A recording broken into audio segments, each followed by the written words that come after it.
Lieutenant Jack Bennett looked out the viewport of the USS Dauntless as it moved through the darkness of space. The ship was on a mission to explore new worlds in the outer reaches of the Virgo supercluster. Jack had been on board for 3 years. Now, he was a xenobiologist, someone who studied alien life, but before that, he had been a combat medic. His hands could heal just as well as they could fight. "Lieutenant Bennett to the bridge," came Captain Susan Rogers' voice over the ship's. Communication System. Jack left his small lab and walked through the curved hallways of the Dauntless. The ship was home to 120 crew members, all from Earth. They were far from home now, farther than any human ship had gone before. The bridge was busy when Jack arrived. The large main screen showed a small moon orbiting a massive, gas giant planet. The moon was mostly gray with patches of blue.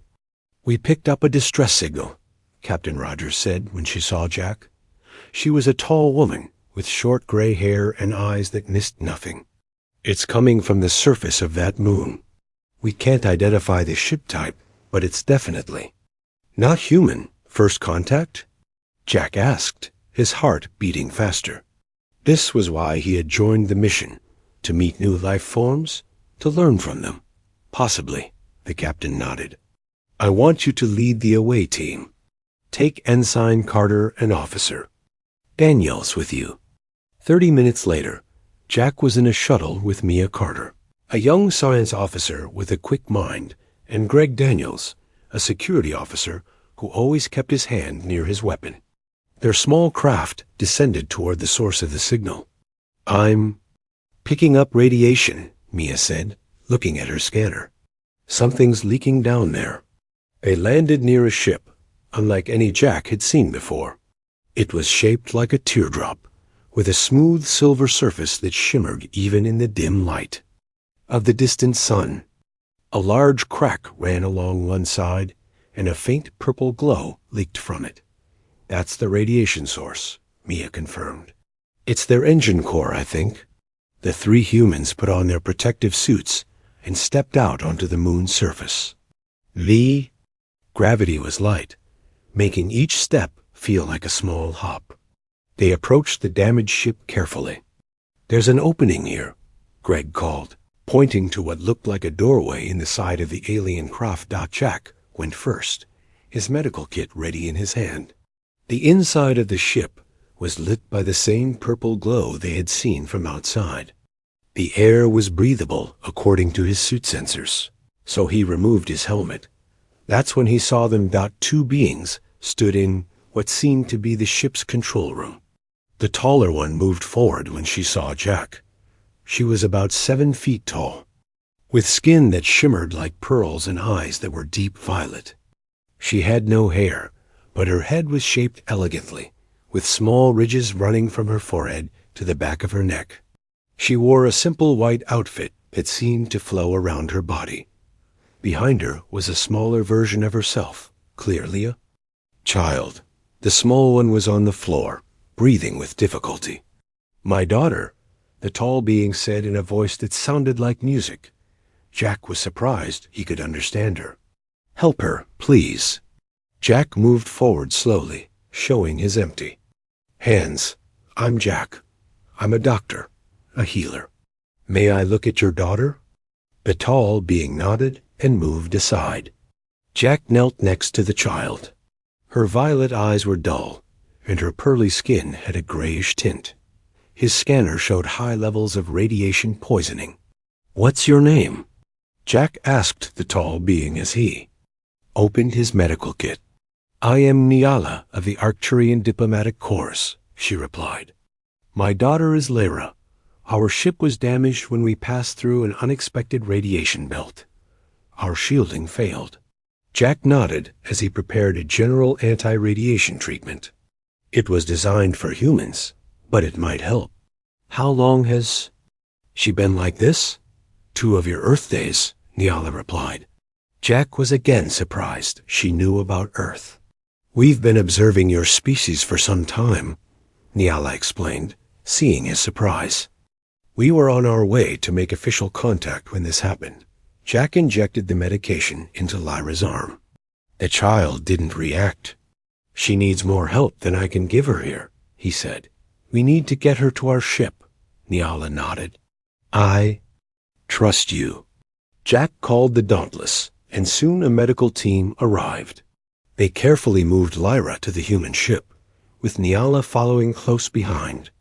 The Arcturian ship was too damaged to move, so Captain Rogers sent an engineering team to assess it.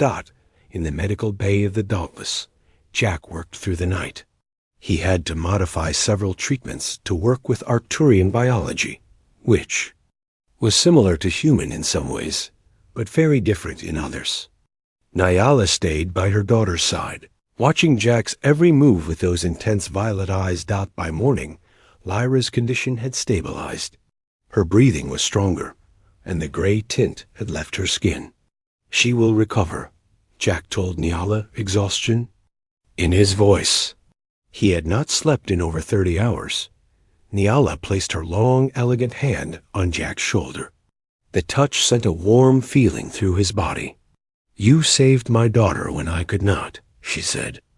"My people have a saying, 'Those who protect the children protect the future.'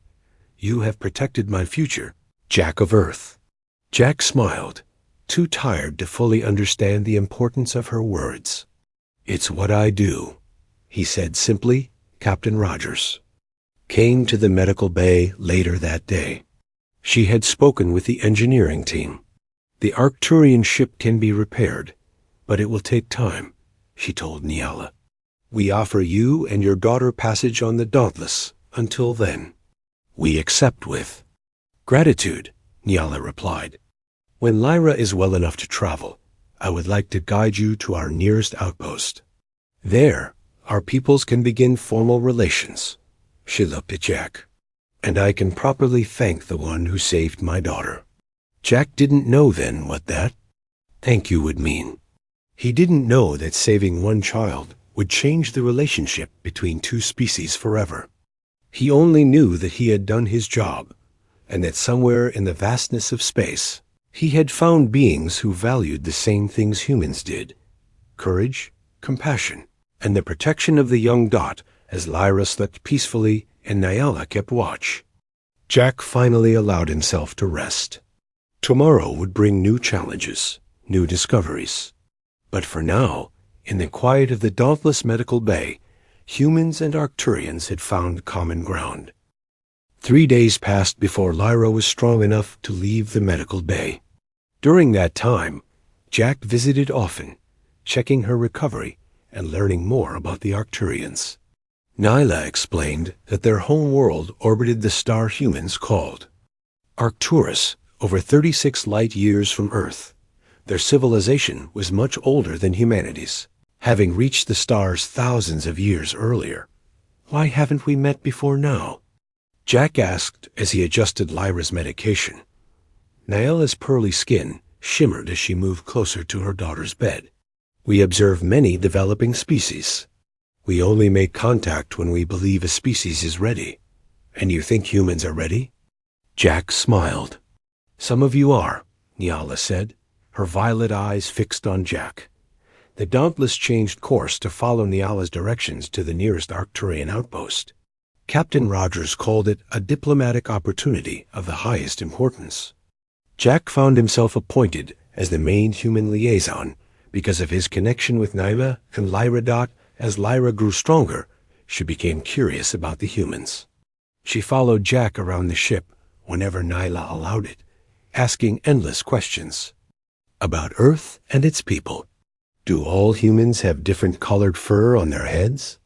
she asked one day, reaching up to touch Jack's brown hair. Jack laughed. "We call it hair, and yes, it comes in many colors. And your eyes, too. Some blue, some brown, some green." "We all have violet eyes," Lyra said. "Different, but the same in the ways that matter," Jack replied. After a week of travel, the Dauntless arrived at the Arcturian outpost. It wasn't a planet or moon as the humans expected, but a massive space station called Harmony Sphere. It was beautiful, shaped like a giant ring with spokes, connecting to a central hub. The entire structure glowed with the same pearly sheen as Arcturian skin. "It's home to over 10,000 of my people," Nyala explained as they approached. "And now it will welcome humans for the first time." The reception at Harmony Sphere was formal but warm. The Arcturian High Council, a group of 7 tall females, greeted Captain Rogers and her senior officers. Jack stood slightly behind the captain until Nyala stepped forward and spoke. "This is Lieutenant Jack Bennett," she announced to the council. "He saved my daughter's life when our ship was damaged. He showed great skill and compassion." The oldest council member stepped forward. She was taller than the others, with small crystals embedded in the ridges of her head. "One who saves a child of Arcturus is a friend to all Arcturians," she said, placing her hand on Jack's shoulder in the same way Nyala had done. "I am High Matriarch Alira. We welcome you and your kind to Harmony Sphere." The days that followed were busy with diplomatic meetings. The Arcturians shared advanced energy technology, while the humans offered medical knowledge. Jack spent most of his time with Nyala, serving as a bridge between the two species. He learned that Arcturian society was very different from human society. Females made all the major political and military decisions. Males existed, but they were fewer in number and served mainly as caregivers and artists. 3 traits were valued above all others: courage, compassion, and the ability to protect the young. "Your actions showed all 3, Nyala told Jack one evening as they walked through a garden at the center of Harmony Sphere. The plants there were unlike any on Earth, with glowing leaves and flowers that changed color as they passed. "I just did what any doctor would do," Jack replied. "Not any doctor could have saved Lyra," Nyala said. "Our biology is very different from yours. You had to be creative and brave." Nyala invited Jack to stay at her home during the diplomatic mission. It was a spacious apartment near the council chambers, with views of the stars through large windows. There, Jack spent more time with Lyra, teaching her Earth games like chess and learning Arcturian music in return. One evening, Jack noticed Nyala watching them with an intense gaze. He had learned that Arcturians expressed emotions differently than humans, but he still couldn't interpret all of her expressions. "Is something wrong?" he asked when Lyra had gone to sleep. "No," Nyala said. "I'm just thinking about the future." "What about it?" "Our peoples are forming bonds now. Trade agreements, knowledge exchange, perhaps even military alliances. But the strongest bonds are always personal." Jack wasn't sure what she meant, but he felt a strange flutter in his chest when she looked at him. Not all interactions between humans and Arcturians went smoothly. Some of the dauntless crew found Arcturian customs strange. Some Arcturians viewed humans as primitive. "They're arrogant," Ensign Mia Carter complained to Jack after a difficult meeting about navigation protocols. "They act like we're children." "They're much older as a civilization," Jack explained. "Try to be patient." "You've changed since we met them," Mia observed. "You're becoming more like them." Jack hadn't realized it, but she was right. He had begun to adopt some Arcturian mannerisms. He spoke more formally and moved more slowly and deliberately. He even found himself preferring the cooler temperatures that Arcturians enjoyed at the end of the 3rd week. Nyala took Jack to a special place on Harmony Sphere. It was a chamber filled with what looked like stars, but they were actually tiny floating lights. "This is our Hall of Ancestors," Nyala explained. "Each light represents a family line. Mine is there." She pointed to a bright purple light near the center. "It's beautiful," Jack said. "When an Arcturian chooses a mate, they bring them here first," Nyala said quietly, "to introduce them to the ancestors." Jack looked at her, suddenly understanding the significance of where they were. But before he could speak, alarms began to sound throughout Harmony Sphere. Nyala's face changed, her expression becoming hard. "We must go now," she said urgently. "We are under attack." As they rushed from the Hall of Ancestors, Jack saw ships through the windows, dark, jagged vessels approaching Harmony Sphere. They were nothing like the elegant Arcturian ships. "Who are they?" Jack asked as they ran. "Vorkith," Nyala said, the words sounding like a curse. "They have been our enemies for centuries. They take slaves and resources. And now they know humans are here too." The peaceful cultural exchange was over. War had come to Harmony Sphere. Chaos filled the halls of Harmony Sphere as Jack and Nyala rushed back toward her home. The attack alarms echoed everywhere, and Arcturians moved quickly to their emergency stations. The peaceful space station was transforming into a fortress. "We must get Lyra," Nyala said, her voice tight with worry. "The Vorkith target the young first." Jack's combat training from years ago kicked in. He stayed close to Nyla, watching for dangers as they ran. Through the large windows, he could see the battle beginning in space. The USS Dauntless fired its weapons at the approaching Vorkith ships. Arcturian vessels, sleek and fast, joined the fight. They reached Nyla's home to find Lyra awake and frightened. An older Arcturian female was with her. "Matron Zella, thank you for watching her," Nyala said. "The evacuation has begun," Zella replied. "You must take her to the inner sanctuary." Nyala nodded and gathered a small bag. She handed Lyra a crystal pendant. "Keep this with you," she told her daughter. "It contains our family history." Jack touched the communication device on his wrist. "Bennett to Dauntless," he said. Captain Rogers' voice came through, broken by static. "Bennett, where are you?" "We're engaged with the enemy. I'm with the Arcturian diplomat and her daughter. We're heading for evacuation." "Understood. We'll try to buy you time. The Vorkith have boarding parties. Be careful." The station shook as something hit it hard. Lights flickered. "We must go now," Nyala said. She took Lyra's hand, and the three of them left the apartment. The corridors were filling with smoke. Emergency lights glowed along the floor, showing the way to evacuation points. They followed the lights, joining other Arcturians moving toward the inner parts of the station.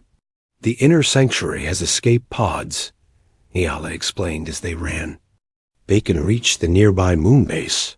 Another explosion rocked the station. Part of the ceiling collapsed ahead of them, blocking their path. Flames sprang up from damaged power lines. "We need another way," Jack said. He remembered the station. Maps he had studied. "There's a maintenance tunnel through here." He pointed to a small door nearby. Nyala looked unsure. "Those tunnels are not meant for evacuation." "It's our only choice now," Jack insisted. They entered the narrow tunnel. It was dark and hot, filled with pipes and cables. Jack went first, then Lyra, with Nyala bringing up the rear. They crawled through the tight space for what seemed like hours, but was probably only minutes. Jack's wrist device beeped. "Bennett, be advised," came the voice of Greg Daniels, the security officer. "Vorkith have breached the station. They're in your section." "Understood," Jack replied. "How are they armed?" "Energy weapons, hand blades. They're big, Lieutenant. Bigger than the Arcturians. And they wear some kind of battle armor." Jack looked back at Nyala and Lyra. Their pearly skin seemed to glow faintly in the darkness, making them easy to spot. "We need to move faster," he said. They reached a junction where the tunnel widened. Jack checked his device, trying to get his bearings. The escape pod bay should be one level down from here. As they started to move again, they heard sounds in the tunnel behind them. Heavy footsteps and rough voices speaking a language Jack didn't recognize. "Vorkith," Nyala whispered, pulling Lyra closer. Jack took out his standard-issue sidearm. It was a small energy pistol, not meant for extended combat. "I'll slow them down," he said. "You two keep going. Take the next left, then down the ladder you'll find. The pod bay should be right there. We cannot leave you, Nyala protested. Protecting Lyra is what matters, Jack said firmly. Go. I'll catch up. Nyala looked at him for a long moment, then nodded. She took Lyra's hand again, and they moved quickly toward the left tunnel. Jack positioned himself at the junction, aiming. His weapon at the tunnel they had come through. He didn't have to wait long. The first Vorkith appeared, ducking to fit in the tunnel. It was massive, at least 8 feet tall, with gray-green skin covered in bony plates. Its eyes were small and black, set in a flat face with no visible nose. It carried a large energy rifle and wore black armor. Jack fired his weapon. The energy bolt hit the Vorkith in the shoulder. It roared in pain but kept coming. A second one appeared behind it. Jack fired again and again, each shot forcing them back briefly. But his small weapon couldn't do much damage to their armor. He began to retreat, firing as he went, trying to buy time for Nyala and Lyra. He reached the left tunnel and followed it, still firing behind him. The ladder was there, just as he expected. He could hear the Vorkith getting closer. Jack descended the ladder quickly. At the bottom, he found himself in a wider corridor. Ahead, he could see the entrance to the escape pod bay. Nyla and Lyra were already there, trying to open the heavy door. He ran to them, still watching behind for pursuers. "Let me help," he said, putting his weight against the door. It slowly slid open. Inside, most of the escape pods were gone. Only one remained in its launch cradle. "It's damaged," Nyala said, checking the pod systems. "Life support is failing. It can only support 2 safely." Another explosion shook the station, stronger than before. Alarms changed tone, becoming more urgent. "The station's main reactor is critical," Nyala said, reading the emergency display. "We have minutes, not hours." Jack made his decision instantly. "You and Lyra take the pod. But I'll find another way," Jack lied. He knew there was no other way. Not with the Vorkith behind them and the station about to explode. He helped them into the small pod. It was barely big enough for 2 Arcturians. Lyra looked at him with scared violet eyes. "Will we see you again?" she asked. "Count on it," Jack said with a smile he didn't feel. He pulled the emergency beacon from his belt and handed it to Nyala. "The Dauntless will track this. They'll find you." Nyla reached out and touched Jack's face with her long fingers. The touch sent a warm feeling through him, stronger than before. "This is not goodbye," she said. Jack closed the pod's hatch and started the launch sequence. Through the small window, he saw Nyala place her hand against the glass. He put his hand against hers, separated by the barrier. The pod launched with a hiss of air, shooting out into space, away from the failing station. Jack watched until it was just a speck of light among the stars. Then he turned to face the corridor, weapon ready. He could hear the Vorkith approaching. Behind him, warning lights flashed as the station's reactor reached critical levels. "Come." "On then," Jack whispered as the first Vorkith appeared at the end of the corridor. "Let's finish this." Jack fired his weapon at the approaching Vorkith. The small energy pistol was almost empty. He backed away, looking for cover, knowing he could not win this fight. The station shook again as another explosion tore through a nearby section. Warning. Lights flashed red, and a voice spoke in the Arcturian language, probably counting down to the reactor failure. The lead Vorkith raised its weapon. Jack prepared for the end. Suddenly, a new sound filled the corridor, the high-pitched whine of Bull. Arcturian energy weapons. Bright blue bolts shot past Jack, hitting the Vorkith with great force. The massive alien fell backward. Jack turned to see a group of Arcturians in battle armor. They moved with incredible speed, firing their weapons with perfect aim. Their leader gestured to Jack. "Come, now." she shouted over the noise of battle. Jack didn't need to be told twice. He ran toward the Arcturian soldiers as they continued to fire at the Vorkith. One of the soldiers grabbed his arm and pulled him through a door he hadn't noticed before. "Emergency transport bay," the soldier explained as they ran. "Last shuttle is waiting." They reached a small hangar where an Arcturian shuttle was ready to launch. Jack was pushed inside just as the door sealed behind them. The shuttle took off immediately, engines screaming as it pushed away from the dying station dot through the viewport. Jack watched Harmony Sphere grow smaller. Then, in a blinding flash, the station exploded. The shuttle rocked violently from the shockwave, but its shields held. Jack turned to the Arcturian who had saved him. "Thank you," he said. "But why did you come for me?" "Orders from the High Matriarch," she replied. "Find the human named Jack Bennett. Bring him back at any cost." Jack was confused. "But there were other humans on the station. Your own people. Needed rescue." The Arcturian tilted her head. "You do not understand your importance." Before Jack could ask more questions, he felt a sharp pain in his side. Looking down, he saw blood soaking through his uniform. One of the Vorkith weapons had hit him, after all. The world started to go dark around him. "He's injured," someone shouted, and then Jack knew nothing more. He woke up in a bright room. For a moment, he thought he was back on the Dauntless, but the ceiling was too high, the light too blue. He tried to sit up and felt pain in his side. "Careful," said a familiar voice. Captain Susan Rogers moved into his field of vision. "You've been unconscious for 3 days." "Captain?" Jack's voice was rough. "Where are we?" "An Arcturian medical facility on their moon base," Rogers explained. "The Dauntless is docked nearby, being repaired. We took some damage in the battle." Memories came rushing back.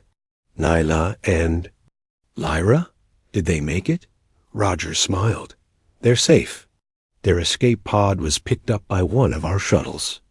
The emergency beacon you gave them worked perfectly." Jack relaxed slightly. "And the Vorkith?" "Driven off, for now. The combined Arcturian and human fleet was too much for them. But they'll be back, according to our new allies." Rogers looked at him curiously. "You've become quite the hero, Lieutenant." "I just did what anyone would do," Jack said. "Not according to the Arcturians. The rescue team that saved you was sent specifically to find you, on direct orders from their leadership." Jack remembered what the Arcturian soldier had said about his importance. Before he could ask more questions, the door opened and an Arcturian doctor came in to check his wounds. "You are healing well," the doctor said. "Your human physiology responds positively to our treatments." "When can I see Nyala and Lyra?" Jack asked. "Soon," the doctor promised. "But first you have been summoned." "Summoned? By who?" "The High Council. As soon as you can walk." 2 days later, Jack was well enough to leave the medical facility. He was given new clothes, an Earth-style uniform, but made of Arcturian fabric that seemed to adjust to his body temperature god. Captain Rogers accompanied him to the Arcturian Command Center, a large building at the heart of the moon base. Arcturians stopped and watched as they passed. Some placed their hands over their hearts in what Jack had learned was a gesture of respect. "What's going on?" Jack whispered to Rogers. "You're famous," she replied. "The station's security systems recorded everything. Your stand against the Vorkith, your decision to save Nyala and Lyra instead of yourself. It was all broadcast throughout. Arcturian territory, but I failed. I would have died if not for that rescue team." "That's not how they see it," Rogers said. They entered a large circular room. The 7 members of the High Council sat in a half-circle on a raised platform. In the center stood High Matriarch Lyra, her pearly skin now marked with what looked like battle scars. The attack had clearly reached even the highest levels of Arcturian leadership. To the matriarch's right stood Nyla, dressed in formal white robes with silver trim. Jack hadn't known of her high rank before. Lyra stood beside her mother, looking. Fully recovered from her earlier illness, the high matriarch raised her hands, and the room fell silent. "Jack Bennett of Earth," she said, her voice carrying easily through the large space. "You stand before us as the first human to receive the Star of Courage, our highest honor." Jack was stunned as an Arcturian official approached with a crystal star on a silver chain. The matriarch herself placed it around his neck. "Twice now you have shown the three virtues we value above all: courage, compassion, and protection of the young," she continued.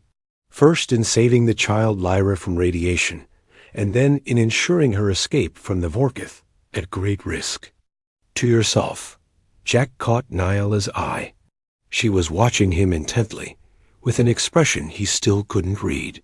"Your actions have forged a bond between our peoples stronger than any treaty," the matriarch said. "The Vorkith will return, but now they will face humans and Arcturians standing together." The ceremony continued with speeches from Captain Rogers and other officials. Throughout it all, Jack found his attention returning to Nyala. She had not spoken to him yet, but something in her gaze held promises. When the formal ceremony ended, Nyala approached him. Lyra ran ahead and threw her arms around Jack's waist. "You came back," she said happily. "I promised I would," Jack replied, smiling down at her. And Nyala gestured to a side door. "Will you walk with me? There is much we need to discuss." They entered a small garden, similar to the one on Harmony Sphere, but with views of the moon's surface through transparent walls. Earth was visible in the distance, a blue sphere against the blackness of space. "I want to thank you properly," Nyala began, "for saving my daughter again." "You don't need to thank me," Jack said. "Yes, I do," Nyala replied. She took a deep breath. "Among my people, there is an ancient tradition. When someone saves the life of a child, they become family." Jack nodded. "On Earth, we have similar customs. Godparents, or—" "This is different," Nyala interrupted. She looked directly into his eyes. "Jack Bennett, in accordance with the oldest laws of Arcturus, I ask you to become my mate." Jack stared at Nyala, not sure he had heard her correctly. "Your mate? You mean like marriage?" Nyala nodded. "It is similar to your human concept, yes. A life bond between two beings who choose to share their path." Jack took a step back, his mind racing. "Nyala, I'm honored, but this is very sudden." "Our species are so different. Are they?" Nyala asked softly. "We both value courage and compassion. We both protect the young. We both feel joy and pain." She moved closer to him. "I have watched you, Jack, the way you are with Lyra, the way you risked everything for us. These are the actions of someone I would be proud to call my mate." "I need time to think," Jack said. "Of course," Nyala replied. "This is not a decision to make quickly. Take the time you need." Over the next few days, Jack thought about little else. He spoke with Captain Rogers about the implications of such a union. Earth government has no policy on interspecies relationships. Rogers told him in her office aboard the Dauntless. This would be the first. There would be political implications, certainly. But the decision is yours, Bennett. This is personal, not just diplomatic. Jack also talked with Dr. Olivia Parker, the ship's anthropologist. She had been studying Arcturian culture since their arrival. "Their mating bonds are taken very seriously," Dr. Parker explained. "It would give you high status in their society. But it would also mean spending much of your time in Arcturian space." "What about ... biological differences?" Jack asked, feeling his face grow warm. Dr. Parker smiled slightly.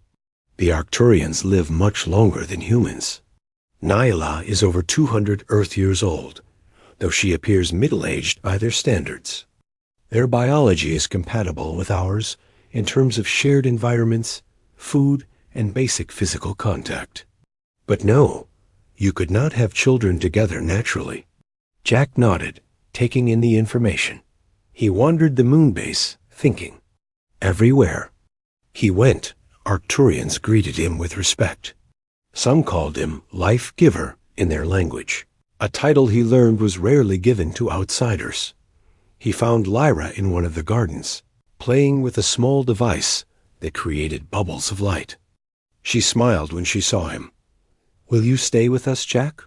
She asked directly, in the way children often do. "Would you want me to?" he replied. Lyra nodded vigorously. "You make Mother happy. She sings when you are near." "She sings?" "It is how we show joy," Lyra explained. "You cannot hear it because the sounds are too high for human ears. But I can teach you to feel it." She took his hand and placed it near her throat. Like this, Jack felt a faint vibration under his fingers. It was pleasant, almost like a purr, but more musical. "That's beautiful," he said. "Mother's is much prettier," Lyra said proudly. That evening, Jack found himself back in the garden where Nyala had made her proposal. The earth was visible again, looking small and distant. "You're home," said Nyala's voice behind him. She had approached silently, as Arcturians often did. "One of them," Jack replied, turning to face her. "I've spent more time on ships than on Earth in recent years." "And now you could have a home here with us," Nyala said. She did not press further, simply standing beside him to look at the Earth. Jack studied her profile, the elegant lines of her face, the way her pearly skin caught the light. He had grown to find her beautiful, though she was so different from any human woman. "If I accepted," he said slowly, "what would it mean, day to day? You would live with Lyra and me. You would be part of our family, part of our community. You would help raise Lyra." Nyala turned to face him. "You would also be a bridge between our peoples. The first, but perhaps not the last." "And what about feelings?" Jack asked. "On Earth, people usually marry because they love each other." "Love," Nyala repeated the word. "We have a similar concept. We call it soreth, the feeling that another's happiness is essential to your own." She paused. "I feel soreth for you." Jack Bennett. Jack felt something shift inside him. In that moment, looking at Nyala with Earth glowing behind her, he knew his answer. "I will become your mate," he said. Nyala's eyes brightened, and Jack felt a vibration in the air between them. Her song, he realized, too high for him to hear, but present nonetheless. The ceremony took place 10 days later. It combined elements from both cultures, an exchange of vows translated into both languages, the sharing of water from Earth and light from Arcturus, and promises to respect both worlds. Representatives from Earth attended, including officials sent by the government. The High Council of the Arcturians presided. Lyra stood beside Jack and Nyala, her face glowing with happiness. When the ceremony ended, the Arcturians held a celebration unlike anything Jack had seen before. Light displays filled the sky above the moon base, and music played that somehow managed to be pleasing to both human and Arcturian ears. "Are you happy?" Nyala asked Jack as they watched the celebrations. "Yes," he said, and he meant it. The decision felt right in a way he hadn't expected. "Though I have much to learn about your world." "And I about yours," Nyala replied. "We have time." 1 year later, Jack stood in the new diplomatic center that had been built to replace Harmony Sphere. Now named Unity Station, it orbited a neutral point between Earth and Arcturian space. As the official human Arcturian ambassador, Jack had helped forge new agreements between the two species. Trade was flourishing, and joint defense strategies were in place against the Vorkith. who had not yet returned, but remained a threat. Lyra had grown taller in the past year and was learning English and Spanish alongside her native language. She moved easily between human and Arcturian cultures, often serving as an unofficial ambassador among the children of both species. Jack looked out the viewport as a new ship approached the station. It was from Earth, bringing the second wave of diplomatic personnel and one special visitor. "They're here," he called to Nyala, who joined him at the window. The Earth ship docked, and soon passengers began to disembark. Jack spotted her immediately, a woman with the same brown hair and eyes as his own. "Kate," he called, embracing his sister as she entered the diplomatic center. "Look at you," Kate Bennett said, stepping back to examine her brother. "Ambassador Jack, Mom and Dad would be so proud." "Kate, this is Nyala," Jack said, introducing his mate. "And this is Lyra." Kate bent down to Lyra's level. "Hello, Lyra. I'm your Aunt Kate." Lyra looked confused. "Aunt? It means I'm Jack's sister. So I'm family to you, too," Kate explained. Lyra's face brightened. "I have a human family now." Kate had requested assignment to Arcturian space to be closer to her brother and meet her new family members. As the humans and Arcturians greeted each other, Jack felt a sense of completion he had never known before. He had two homes now, two families, two worlds. And somehow, against all odds, they fit together perfectly. The universe was vast and full of differences, but some things remained constant across the stars: courage, compassion, and the bonds of family. However, they were formed as Nyala's hand found his. Jack knew he had made the right choice that day in the garden. Some journeys took you far from home, only to help you find a new one among the stars.